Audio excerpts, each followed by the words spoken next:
So how do we be the best Dungeons and Dragons player that we can? Past couple of vlogs, we've been focusing on this idea of the Dungeon Master, the vision and the voice, and finding your DM personality and really running the best game that we can.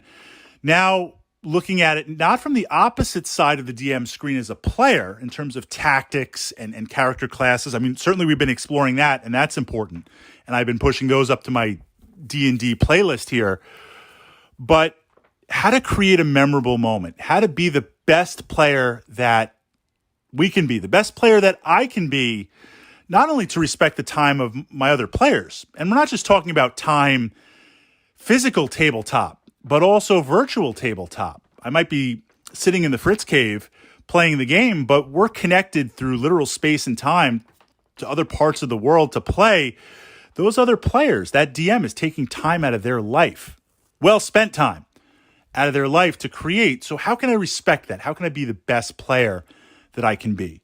That's what I wanted to explore in this vlog and just kind of build that checklist and really reflect.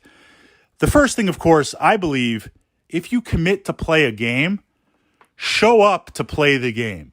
And I know that sounds a little bit draconian or perhaps too binary, but when someone asks me, hey, Fritz, can you play in my D&D game?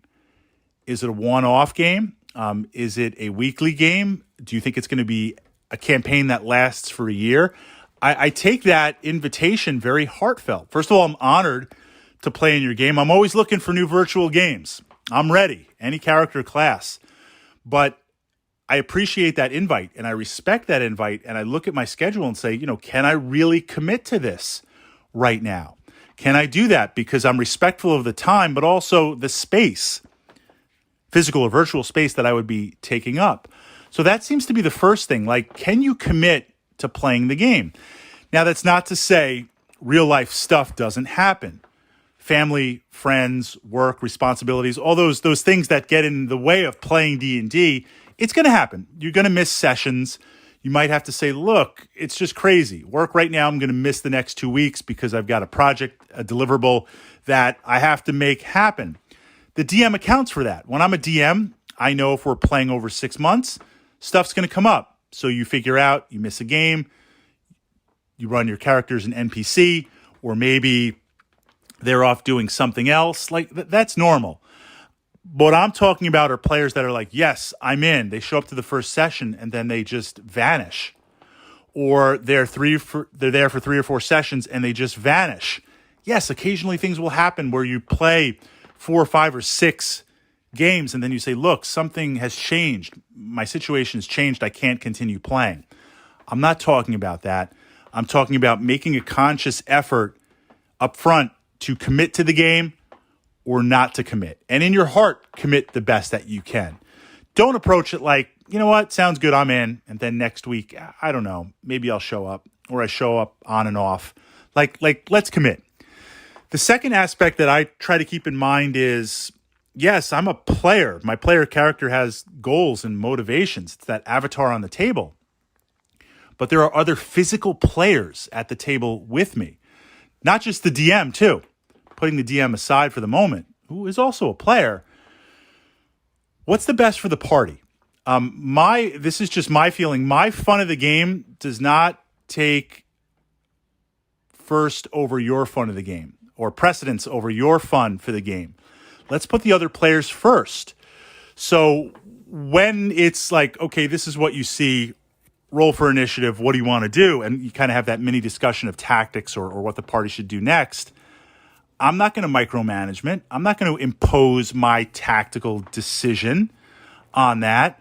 What do the other players want to do? What does the party want to do? I mean, I'm going to put forth my ideas, absolutely. But if someone has a better idea in the meta that works out, let's go with it. Or if the party wants to take a course of action, let's go with it.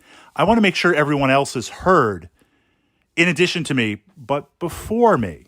It's very easy through not even bad intentions, putting that aside, if a player has that, it's easy to get excited about the game. It's easy to get excited in the moment and kind of realizing that you're not allowing others to fully contribute. So I try to be conscious of that I don't want to dominate the tabletop. That's as a player, especially as a DM, where if a DM dominates the tabletop in that way, they're doing it to all the players. I mean, that's a very, very important point also outside of the scope of this vlog. But like, let's work together as a team.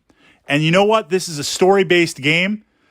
My hero Maximus, are you not entertained? At the end of the day, even if it's a party wipe, if we're entertained, it's all good. So look, if you really think your low-level illusion spell is going to fool that red dragon, and you're like, look, I've got a high charisma, I'll bluff my way past. Like, all right, let's it could work.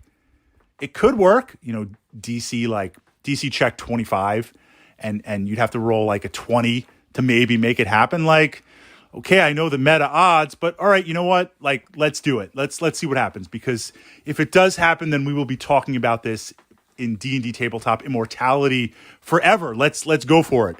So that's kind of the approach that I want to take, as opposed to metagaming, king making, talking over. It's easy to forget that. I want to put the other players first from that perspective. And I feel by just navigating those 2 points, I mean, certainly there are other points, but I think these are the primary points. If I can do that, then I feel like my player personality, the characters that I play and how I want to play them on the table, that gives the best opportunity to contribute and really build together as a team, build together as storytellers to make something memorable on the table.